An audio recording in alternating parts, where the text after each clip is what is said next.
Welcome, everyone. I'm Annie Cartwright of Husch Blackwell's Higher Education Practice.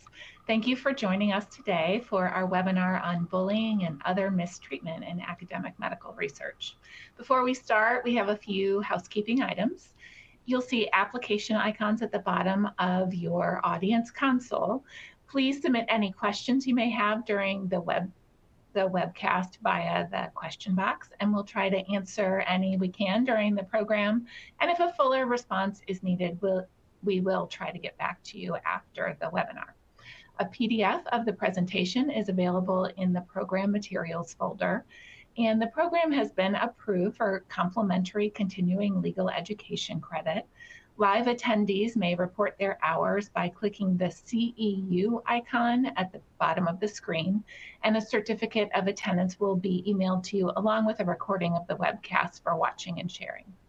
Toward the end of the program, be sure to complete our brief survey. We really do use your responses to plan future programs that are relevant to your needs. Presenting with me today is colleague Karen Cortu from our Chicago office. She litigates across a range of higher education issues, and she importantly advises institutions on the development, implementation, and enforcement of research-related policies and negotiating sponsored research, data use, and related agreements. Again, I'm Annie Cartwright, a member of our Link online office. I am happily no longer a litigator, and I focus my practice around higher education regulatory issues, including student funding, general counseling, and the range of issues presented by healthcare education programs, both in traditional and healthcare settings. We're both members of Husch Blackwell's academic medicine team that brings together professionals from a number of practices, most importantly, education and healthcare. Karen and some other colleagues on the team have built a group to address traditional research misconduct and compliance generally. And both of us worked, along with a number of our colleagues, with institutions addressing complaints of bullying and discrimination conduct in the lab or other research settings. Today, we are going to discuss bullying and mistreatment in academic medical research, what the rules are, practical notes on investigations and addressing complaints, recent cases, and systems for mitigating risk. We have a range of experience across our audience members. We have counsel, research administration, HR, non-discrimination offices. Some of you, I suspect, are steeped in these issues, and others may be entirely new to them. We're going to try to strike a balance in our content and hope that each of you come away with some piece of new information. With that, I will hand things over to Karen to get us started talking about the rules around these issues.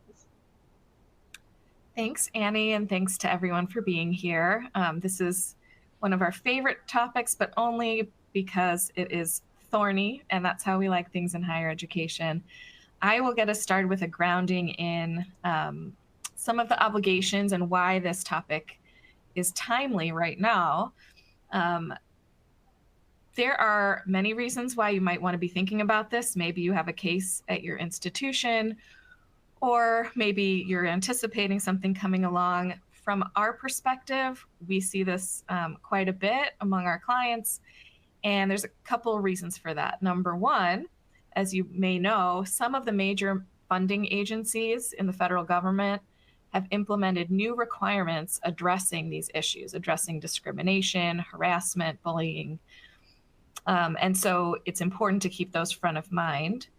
Second, and of course, relatedly, reported incidents related to bullying, harassment, retaliation, and hostile working conditions are on the rise. I'm relying on some reporting that NIH did about its own new requirements. And earlier this year, NIH reported that following the implementation of a new law in July 2022, which put in place those new reporting requirements and some other policy requirements, institutional self-disclosures increased from 24 in the year 2021 to 42 in 2023 in just that short time span. And the overall number of allegations or notifications rose as well. Now, according to NIH, the new reporting requirements are just one factor in that rise. And it also points to things like its own outreach, not surprisingly, but also just a heightened awareness in the research community and maybe in the broader community of issues relating to bullying, harassment, and those sorts of things. In general, we can also think about this as part of the government's effort to address something that's been written about in the media somewhat over the last couple of years, which is this trend of passing the harasser. In other words, if you have sort of a bad apple in your lab, they might leave for another job before you have a chance to address it. Or even if you do address it, there might be some reasons why you wouldn't tell the next institution what findings you had. And so NIH is trying to sort of use its oversight powers and some of its other authority to prevent that problem from continuing to recur. So what are we talking about when we talk about these new requirements? I'm going to do a bit of a deep dive on NIH because it's sort of the best example that we have. This is the National Institutes of Health, which is an agency within HHS that provides about, at least in 2022, about $48 billion of funding. And the vast majority of that funding goes to research institutions, including medical schools and others. We'll also talk just a little bit about the NSF, which is the National Science Foundation. That's a standalone agency, and it awarded about $7 billion in funding to academic institutions recently. Note that the agencies have their own sort of rules and definitions, and those can be found in the source documents. But if you need to consult those, note what is defined and what is not defined. So something like an administrative action, that has a definition. Something like bullying, it doesn't. And I think Annie will probably get into some policy considerations around those dynamics. So in 2022, as I mentioned, NIH implemented this law requiring institutions receiving NIH funds to notify NIH when key folks on grants are subject to discipline due to concerns about harassment, bullying, retaliation, or hostile work environment. And for that, the source document is NIH NOT-OD-22-129 for those taking notes. So which personnel are implicated? That would be a program director or a principal investigator or other senior or key personnel on an NIH grant or cooperative agreement. So you're not talking about your sort of lower level lab folks. You are talking about the folks who are probably part of either the grant application or the ongoing reporting on the grant progress. So the key to this rule, or one of them, is that recipients must request prior approval for significant changes to the PI or other senior or key personnel or to the recipient institution. We already knew that. I mean, that was already part of the rule, but now NIH requires that when the recipient institution makes that request, it must disclose whether the change relates to concerns about the work environment or safety, which encompasses the behaviors that we're talking about today. So for example, if you had a faculty member who was the PI on a grant from the NIH, and they take a job at a different institution, even if you reach agreement with the PI as to whether the grant will stay at your institution or travel with them, NIH would need to approve that arrangement. And now, when you make that request for approval, if there was any concern about those underlying behaviors, that information would need to be disclosed to NIH. NIH also gives us some advice along with its more formal guidance. And no surprise here, they favor more communication and earlier. Now, as an institution, that gives you potentially some judgment calls to make. One piece of advice that they give is give more details, give details as early as you can provide them. And this gets at something that we talk about a lot in our team, which is striking that right balance between maintaining good relations with your funding agencies or your oversight agencies, and also wanting to keep some matters private and be really judicious in what you share with those agencies. Another piece of advice that NIH is giving is report any administrative actions, including but not limited to disciplinary actions, even if there's no clear impact on the NIH award. That does seem to flow from the language of the law, or the way that they're implementing it. And then another key piece of advice, and this is why we love higher education, consider ways to avoid harm to students or others who may not be in positions of authority when developing disciplinary action plans for senior key personnel. What they're getting at is that there are folks in the lab who are not the PI, who may not be a respondent in anything, but whose education and or their career may be bound up with the research being done on the grant. And so unlike other areas of the university where you might be able to just pluck somebody out and put them on leave and everything can kind of go along, there is often ongoing research that matters to a lot of people who don't have any power in the situation. And so thinking about how to support that research and to support those folks during an investigation or after there's some kind of finding is absolutely critical.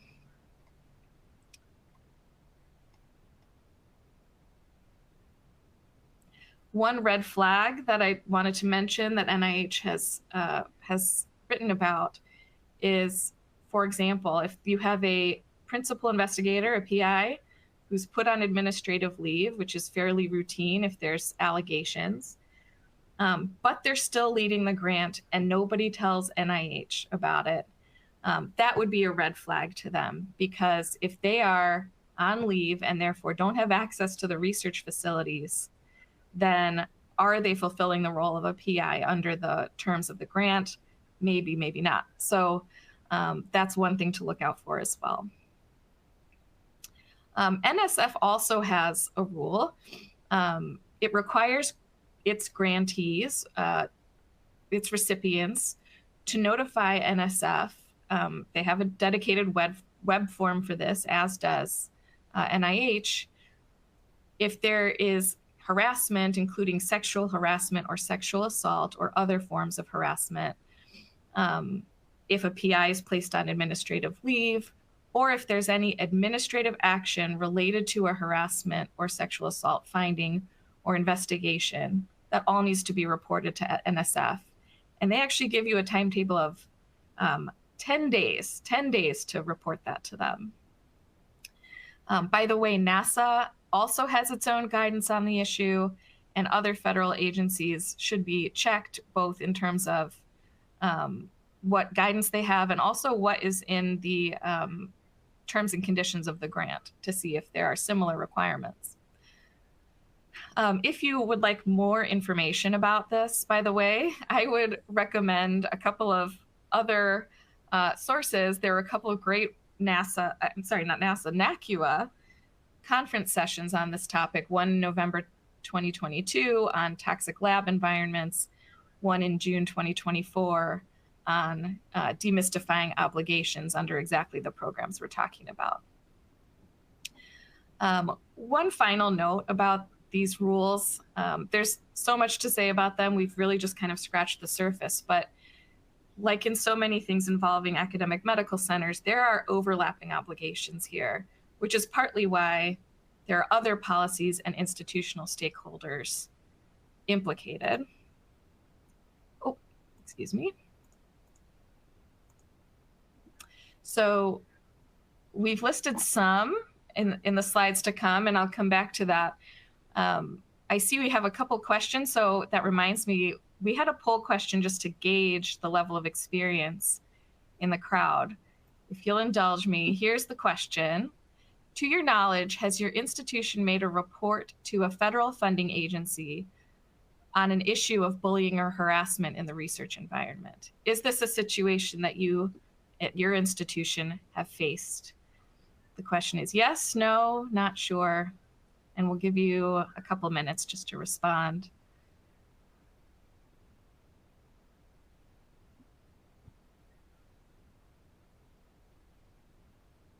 While they do that, Karen, I will jump in because I think you know the answer to this question off the top of your head with one of the questions that came up, which is a report to NIH A, required, or B, permitted before the institution has conducted a hearing on accusations of retaliation or bullying under the institution's policies?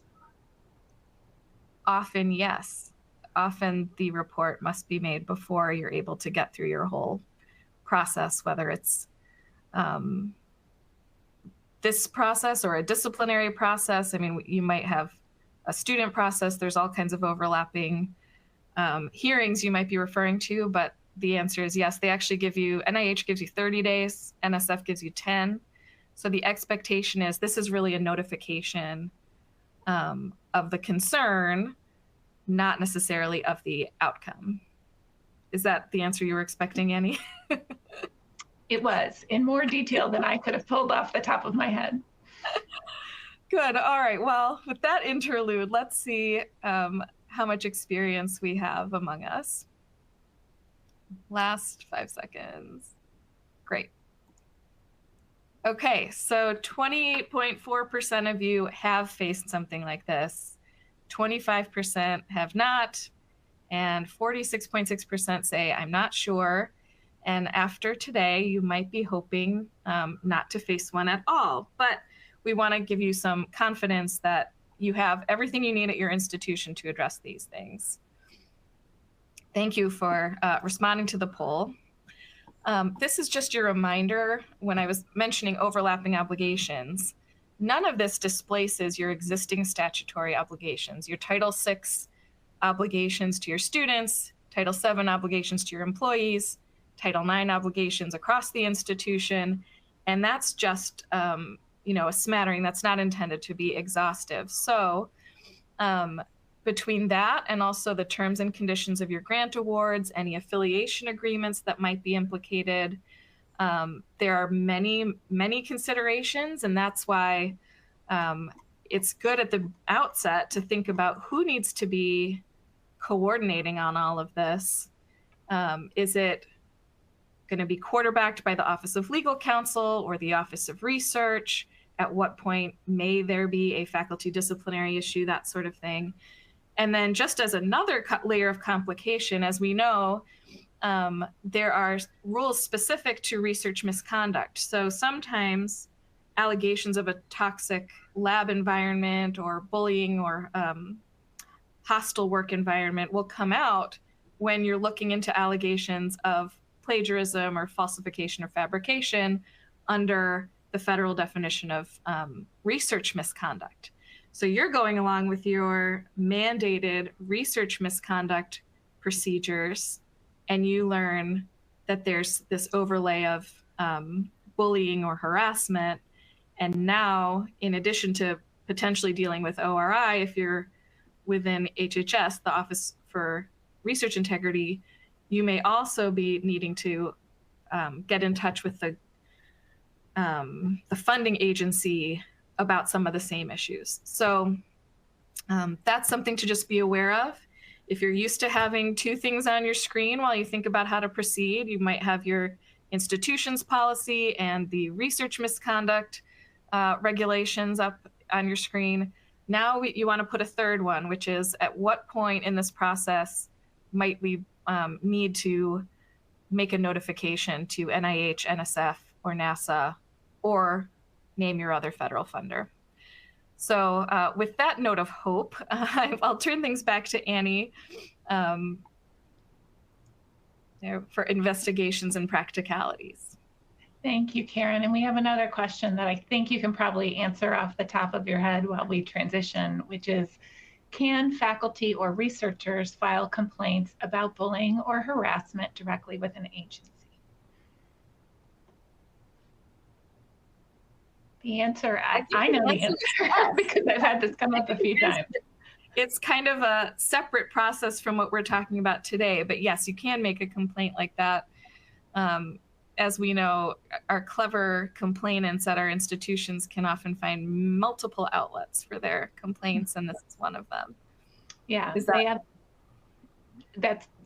they absolutely can. submit complaints. And often the first you'll hear of it, if it's someone who's left your institution, might be when you hear from the agency. And they can file it with your funding agencies. They can also file directly with, say, an accreditor or someone like that. And then you are faced with addressing not just, as Karen said, your own policies, but a bunch of others as well. So let's say you got a complaint, whether it's through an agency or through your internal processes. What do you need to do? And the bottom line is the process is very much like any other institutional investigation or internal review, but you're weaving in your required responses to any outside agency if needed, while balancing and juggling all the other competing priorities in your job and among your policies and procedures. First thing you're going to do, as Karen suggested, is identify which policies and procedures are going to apply. You're going to pull together your team. You're going to look at any required internal or external notifications. And many of you are very large research institutions.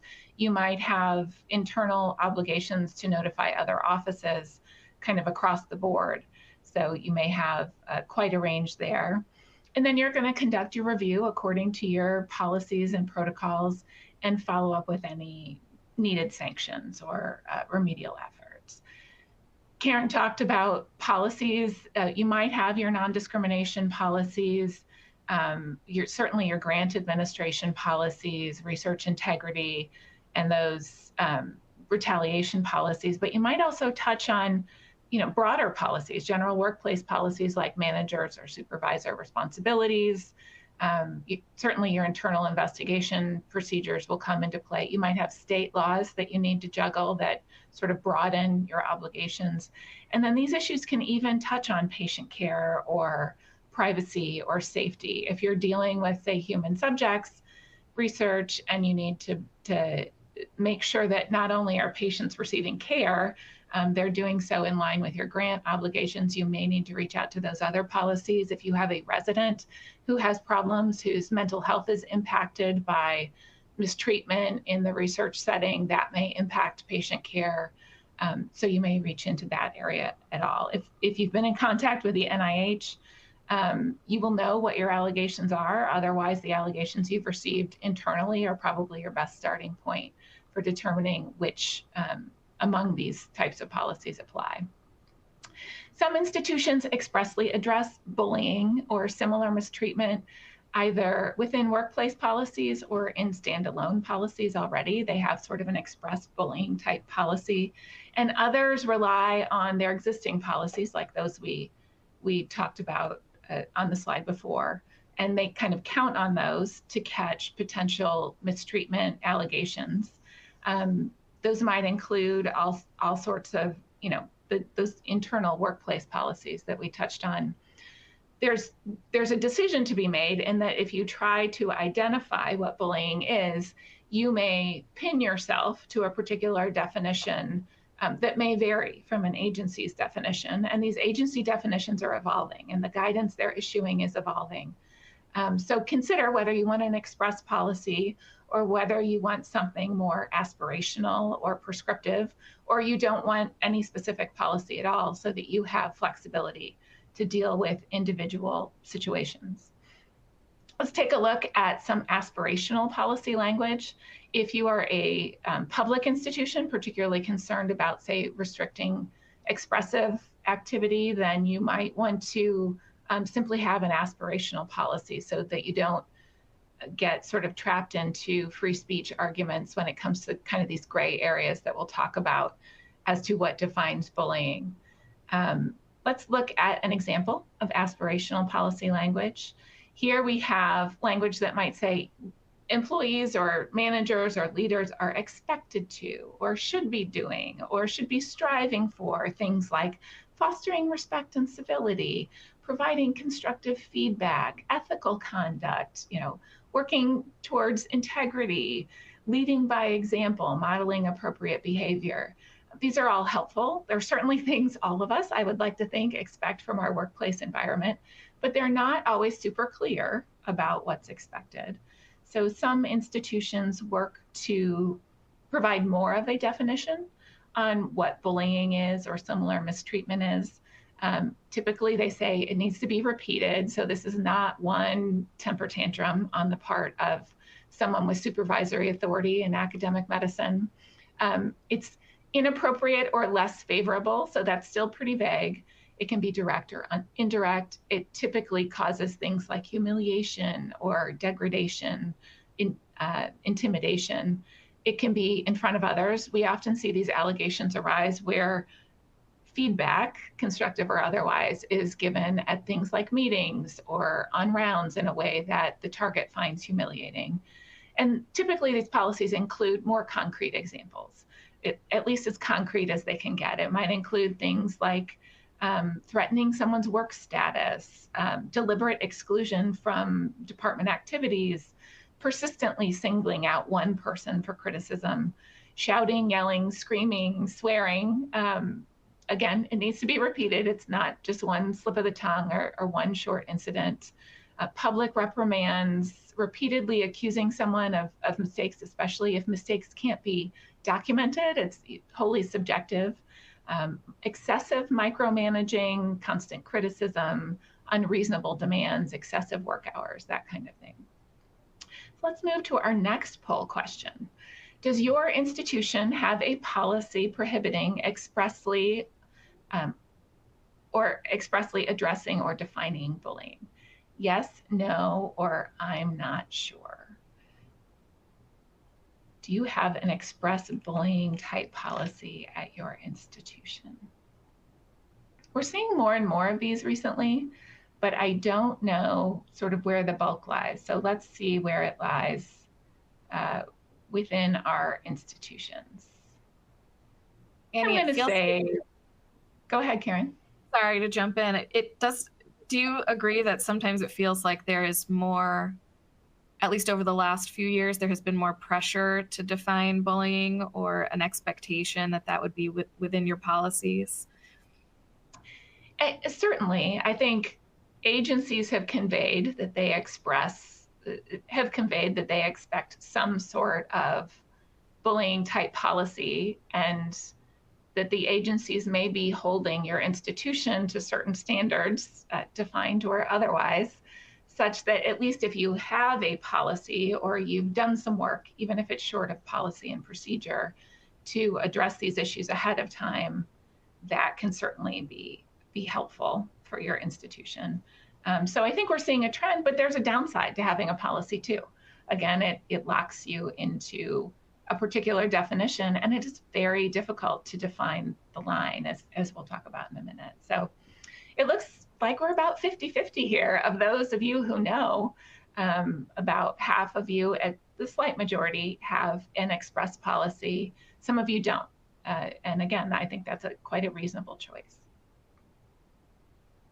So let's look at an example that touches on several potential policies and avenues for resolving complaints. We have a hospital that receives a report that a principal investigator pressured administrators to charge inappropriate expenses to a federally funded research grant, threatens their jobs, according to them, by going over their heads when they did not put the expenses through, only engages in this type of conduct towards women, and constantly questions lab staff data findings. So here we have a number of policies in play. That could be grants administration, Title VII, maybe Title IX, research misconduct or IRB might be implicated. And really what this situation raises for me is the question of who's going to address this complaint. We have a lot of really disparate offices involved, which is normally the case in our experience with this kind of thing. The answer to who needs to be on your team is, of course, going to be dictated by what the allegations are.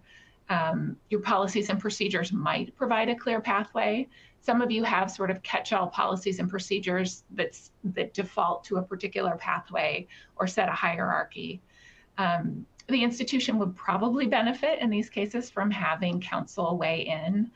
It's possible that having counsel lead the review could allow everyone to speak more freely and cover the investigation or the review by privilege. There may be times when you can't do that.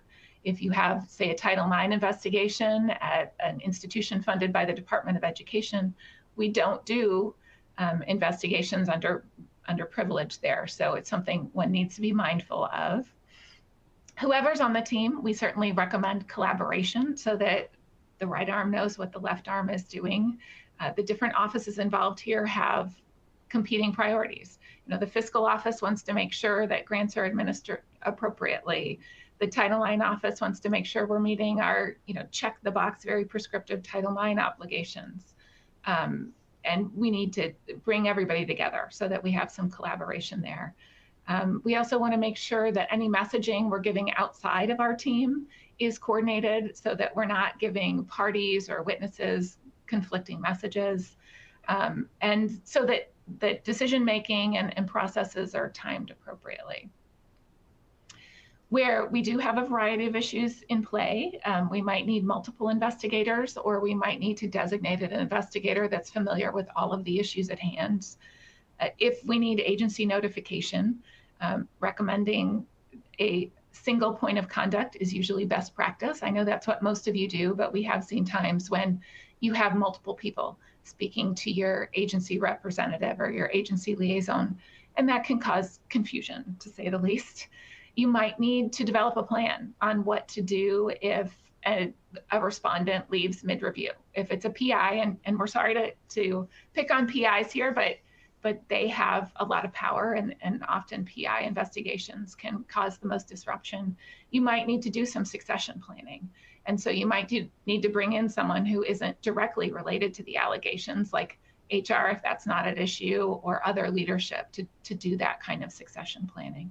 And at the same time, there may be others who aren't on the team, like managers who are involved in your individual departments whose roles need to be considered. For example, excuse me, we have a fellow at in your institution's program who rotates at another institution. So you're not just coordinating within your institution, but others. And the fellow complains to the other institution's program director about unfair evaluations, criticisms, and hours expectations treatment by a faculty member in the other institution's lab. What should the department's chair ideal response be to ensure the complaint is handled appropriately? And that raises a lot of questions because often these program directors, whether it's within your institution or outside of your institution, or department chairs, that kind of thing, are trained to be sort of first-line responders to this kind of complaint. And if they are not trained on investigations and they don't have the ability to spot issues around this kind of thing, they may launch into their own kind of mini investigation where they're not appropriately documenting conversations, where they may be offering advice that doesn't directly align with your institution's expectations. So we want to make sure that they are appropriately trained to identify these issues and that they clearly understand what their role should be. When you're interfacing with another institution, ideally there would have been conversations beforehand. Ideally there'd be an agreement that says you are going to coordinate your response. If you get complaints of this nature as an outside institution, say a participating site in a residency program, that the site is going to bring those to you as sort of the overseer, the sponsoring institution, so that you can provide a coordinated and effective response, and so wires don't get crossed. And so you can make sure that if mistreatment really is happening, you're not repeatedly sending fellows back to the same site if it's not being addressed appropriately. Again, ideally, we will educate our stakeholders from learners all the way up to leaders so that they understand their roles. And for those who might need to report, this includes reinforcement of the idea that your institution will not tolerate retaliation for good faith reporting. And we'll talk a little bit more about one of the thorniest issues in academic medical settings when you have reports of mistreatment, which is how to address and assure that there is no retaliation when the person about whom complaints are registered is often extremely influential and powerful over the lives, not just of complainants, but others in the workplace setting. So when it comes to your actual review and investigation, you're going to follow your protocols according to the policy and procedure you've identified. You're going to consider due process issues. If you're bound by the Constitution as a public institution, you're going to be considering those issues. But often your policies and procedures are going to provide some sort of process, notice, and opportunity to be heard that you want to make sure, just as a matter of fairness, you're providing to the parties and respondents, certainly in this case. Keep an eye on scope creep. You might need to update any notices you provided. You might need to update your procedures or bring in other people as the allegations evolve and you start doing things like interviews. Consider who is communicating with those involved. Often in these settings, we will have very powerful people within institutions or even more broadly. And if you are sending in, say, a junior investigator, that may influence the investigation in a way you're not entirely comfortable with. So consider who's doing the interfacing with the parties here. Even more than in traditional higher education settings or HR investigations, those who are involved are super busy, which makes timing difficult. As Karen noted, NIH has a really tight timeline, so does NSF. Other agencies expect prompt communication. Dragged out investigations can negatively impact the environment of your lab settings or your research settings, regardless of whether misconduct initially occurred. So we want to keep these moving at a good clip, which in my experience is very, very difficult to do given the schedules of everyone involved and the intense workplace setting. And if you throw lawyers into the mix, scheduling gets even more complicated. So try to set times for yourself to regularly think through how you can keep this moving forward. And we would certainly be remiss if we didn't note one of the most complicated aspects of investigating and decision-making in these areas, which is the line is very difficult to draw when you're dealing with bullying or generalized harassment in academic workplace settings. Those in these environments have gotten there typically because they work very hard, because they are extremely bright. They're hard science minded. They may not necessarily have soft people skills, and they are driven to reach the goals set by your grant agreements, set by the intention behind the research. And it can be difficult to distinguish what's appropriate conduct and what's not. We need to consider how to articulate the line between appropriate level of intensity, the intensity that's needed to achieve the goals, and unacceptable abusive behavior. I think of this as sort of the Whiplash situation. That was the movie about a conservatory instructor who was teaching a music student learning to play the drums, and the instructor's approach of yelling and constant criticism and forcing the student to work long hours ended up in the student essentially breaking down and having serious mental health issues, but at the same time ended up in a very talented artist. And we need to figure out where, as institutions, we draw the line between things like deadlines and abusive hours, or intense debate and yelling, or constructive feedback and inappropriate criticism. Those issues, that line is usually at the core of decision-making when we're addressing these situations. So let's talk a bit about discipline in this area.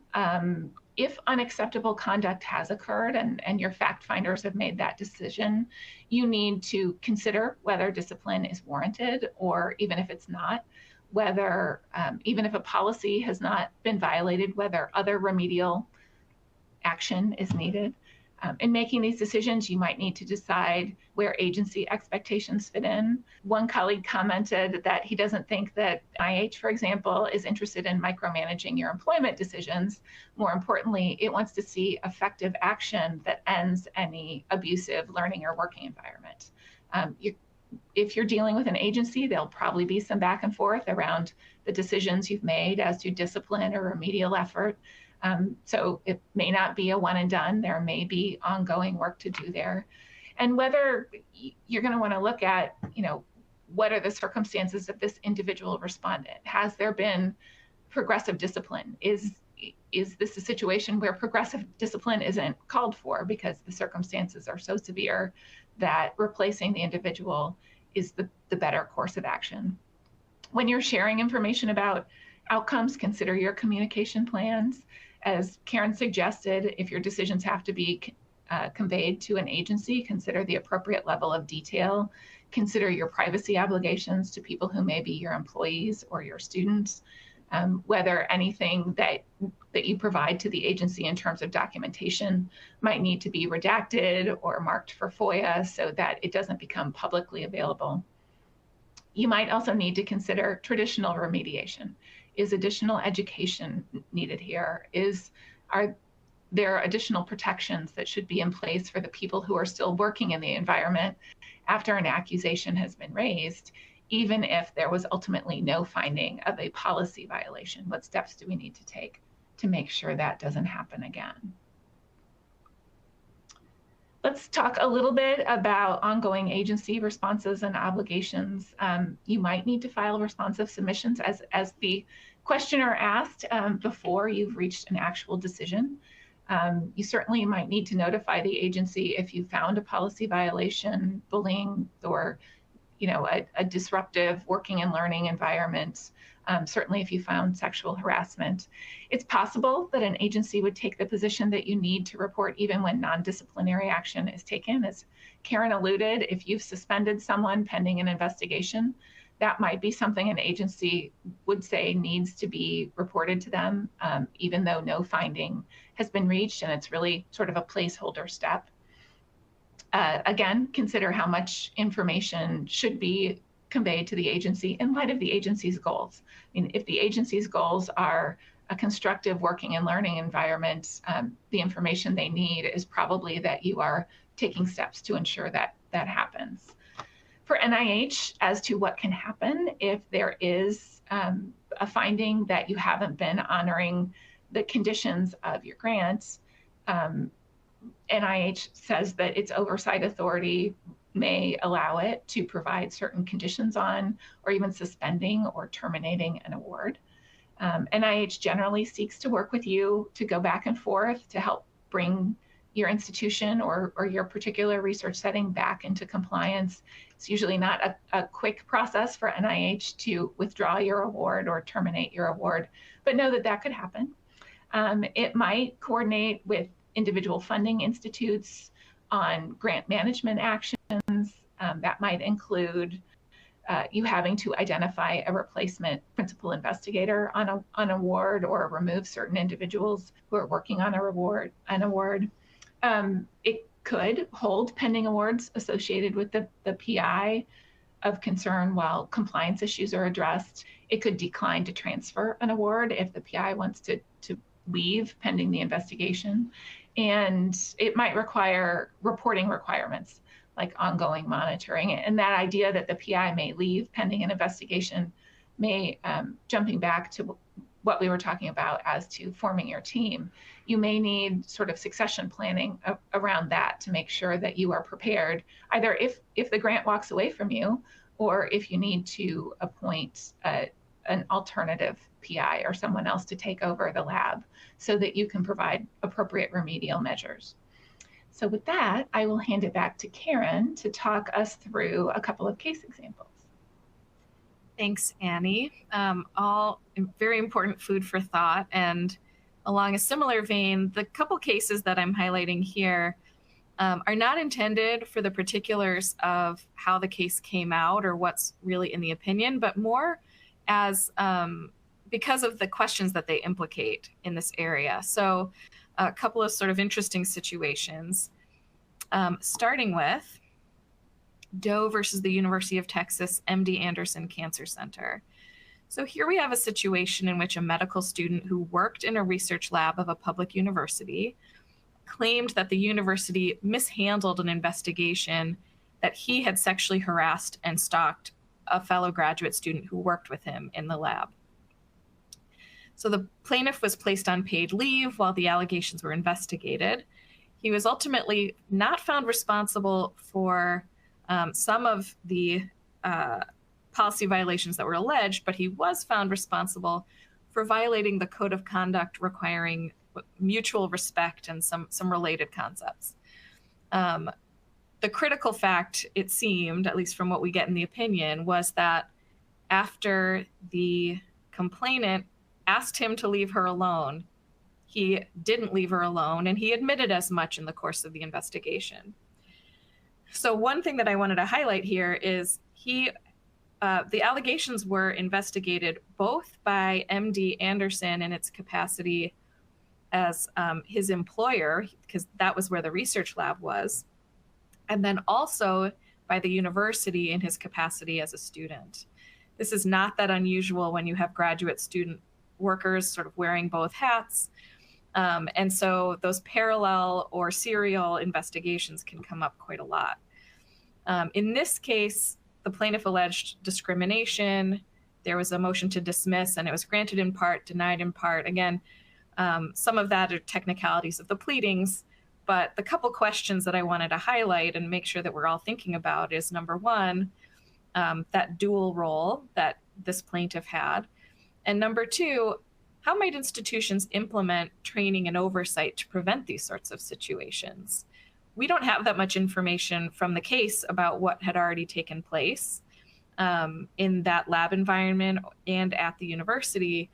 What we do know is that the plaintiff, who was a medical student, violated a policy in this area.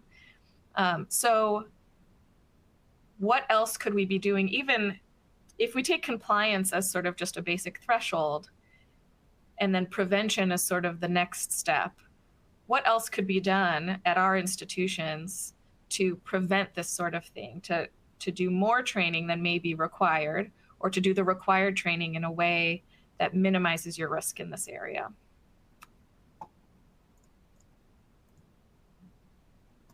And then the next case is LSE versus FinF. I'm not sure that they would get this nice anonymous treatment in the Seventh Circuit, but we'll set that aside. Here, once again, we have a plaintiff who's a graduate student. So neither of these cases deals with the more traditional case where the bully is the person in power or the harasser is the person in power in the lab.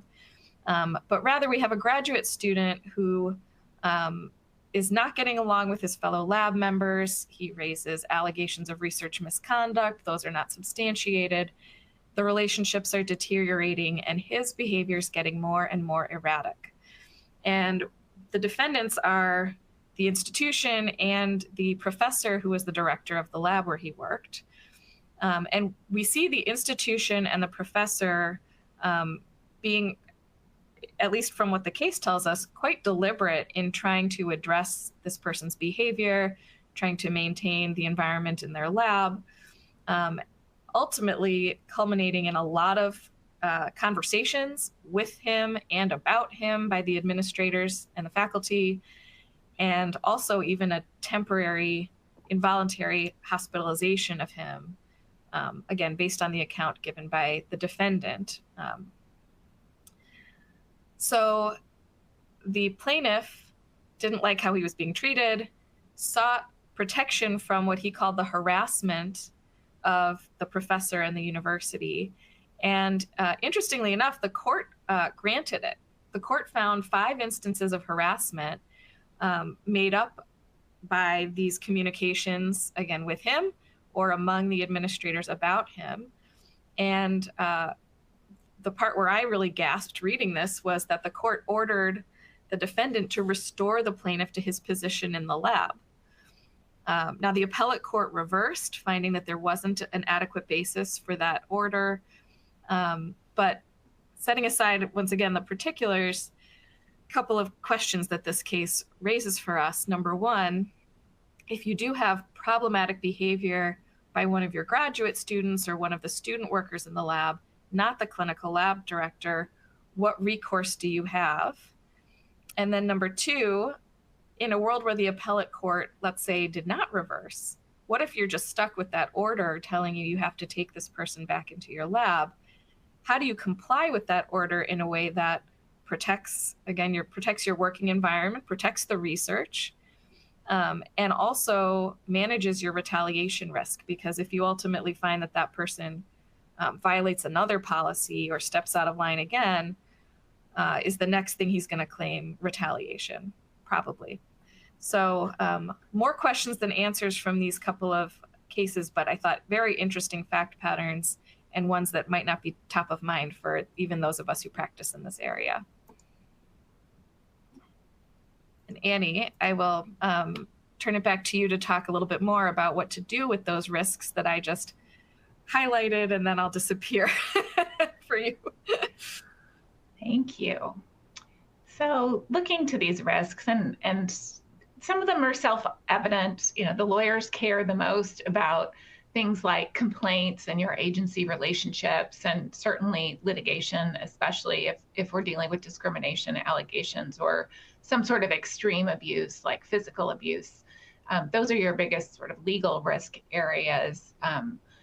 The CFOs among us care a lot about the funding, as do those who want to push this really cutting edge research that y'all are doing forward. But I think what goes unrecognized from time to time are the operational risks of tolerating bullying and similar mistreatment in academic research settings. Again, this is super high level work. We need people performing at our best, and when they're dealing in stressful situations, they might be learning, they're probably still doing the work, but I don't know that fear is the best motivator. And it's certainly not a great motivator for reporting, so that we have an opportunity to address these situations before the NIH comes knocking, or before some other agency or private funder threatens to pull your funding because your learning and working environment has been found unacceptable. We have a lot of mental health concerns for those who are dealing with these situations. Like law firms, academic research settings are full of people who maybe lean towards anxiety and high pressure environments to begin with. And when you add this kind of misconduct on top of it, it can really lead people to the breaking point. It can lead to unnecessary departures from our institutions or extended leave requests that really disrupt everything. And again, it can ultimately hit on things like patient care. So let's turn to a poll question. Given these risks, what steps has your institution taken to address potential bullying, discrimination, and other mistreatment in the academic medicine space? Do you have training specific to these issues already? Have you recently revised policies and procedures? I think a lot of you, in my experience, have probably done that. Do you have ongoing discussions with funding agencies as to what they expect? If so, we would love to hear what they're saying. Sometimes information we receive is a little bit surprising. And or do you have other initiatives in place? Are you sort of doing some sort of ongoing communications? It looks like we're getting some responses. So thank you for paying attention almost to the end of the presentation. Let's look at this. So we have a lot of training. I think that is a great approach, and policy revisions and clarifications. Let's look at another hypothetical and consider how we address this. So we have a talented PhD candidate and resident, because they're an underachiever, like a lot of people in these settings, who has dreamed of a career addressing the needs of comatose patients. The candidate works in the lab of a world-renowned coma researcher. The candidate also sees patients with the researcher, who's candidate's residency program director. So again, an extreme amount of influence over candidate's career. Apparently, researcher is the person in this area, and researcher is known for having a short temper and has yelled at PhD candidate for mistakes in front of other people. We have high turnover in researcher's lab. Colleagues are afraid to challenge researcher because of past conduct and towards others. And the PhD is experiencing anxiety about work. And the researcher criticized PhD candidate for missing work, subtly challenging candidate's snowflake status and work ethic. The candidate's afraid to report this conduct, thinks of leaving the field, and tells another lab supervisor about their concerns. This highlights what I think is the biggest pickle in academic medical research, which is this idea that that your PIs and others in leadership have so much influence over your potential complainants. And leaving the lab may not be an option. If you have, if you have the fellowship or the residency in the premier program, leaving isn't always an appealing method for addressing potential retaliation.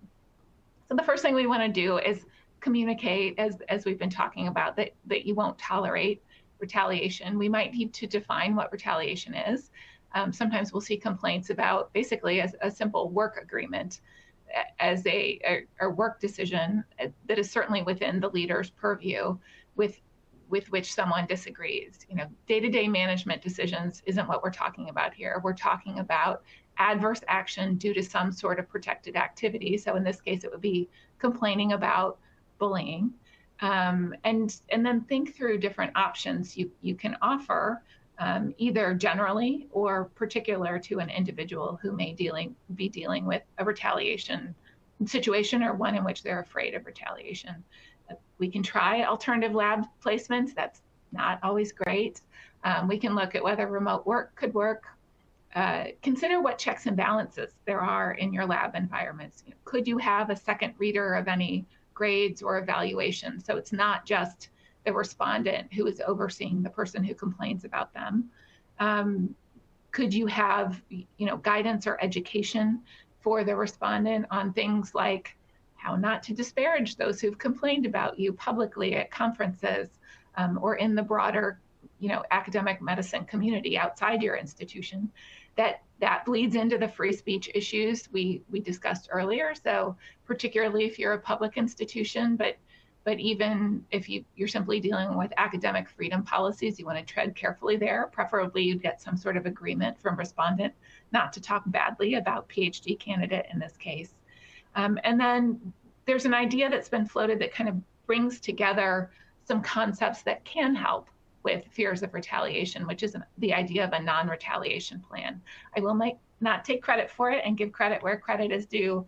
The Action Collaborative for Preventing Sexual Harassment in Higher Education, which is an activity of the National Academies of Science, Engineering, and Medicine, wrote an article called Preventing and Addressing Retaliation Resulting from Sexual Harassment in Academia.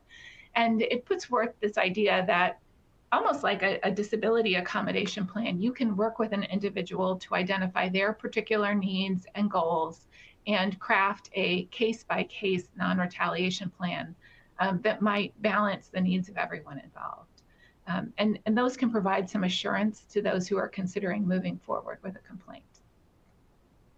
And to wrap up, pretty much just on time, consider, getting ahead on your policies and procedures, as it sounds like a lot of you have been doing.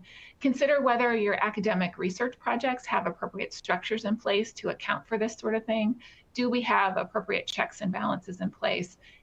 Do we have succession planning, which is a good idea regardless of potential misconduct? Are there systems in place to actively supervise those who are supervising others to make sure that we have a productive working and learning environment? And certainly consider support resources that are available and advertised to all of your stakeholders, including those who might be accused of this sort of misconduct. And then most importantly, as we've been saying throughout, consider education, proactive education, as well as any remedial education for everybody on what your role is in making sure that we have those effective working and learning environments. What are your reporting options? Encouraging early reporting of minor incidents so we don't get to the point where we're answering calls from funding agencies, and what's expected of everyone in terms of behavior, what that looks like. So with that, I'm going to pass it back to Karen to close us out. Thanks, Annie. It doesn't look like we have a chance for questions, but those of you who have asked questions, we will be happy to follow up with you. Thank you for joining us today. We hope that the information was helpful to you and your organization. Just a few reminders. The program has been approved for legal education hours. So to report your hours, click on the CEU icon at the bottom of the screen. A certificate of attendance, including the course numbers, will be emailed to you tomorrow, along with a recording of the webcast to watch and share. Be sure to complete our short survey. I know Annie mentioned this, but we really appreciate your feedback. It helps us think about our future programs and also what you're interested in and needs are in terms of your CLE time. So we really appreciate your feedback. Let us know what you'd like, what you need, what you responded to. And with that, our webinar is concluded. Thanks so much for being here.